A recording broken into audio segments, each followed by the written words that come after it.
মিনহুম লাআল্লাল্লাহা ইয়ারযুকুনি সালাহা, যে আমি নিজে নেককার নই, এত নেক আমল করতে পারি না, কিন্তু আমি নেককারদেরকে ভালোবাসি, মহব্বত করি, যাতে আল্লাহ রাব্বুল আলামিন এর উসিলায় আমাকেও তাদের জামাতে অন্তর্ভুক্ত করে নেন।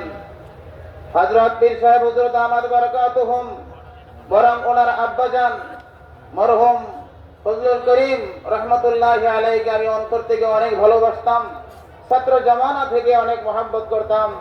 বর্তমান পীর সাহেব হুজুরকে অনেক ভালোবাসি, বিশেষ করে ওনার সাদা সিধা চলাফেরা আমার কাছে অত্যন্ত পছন্দ হয়।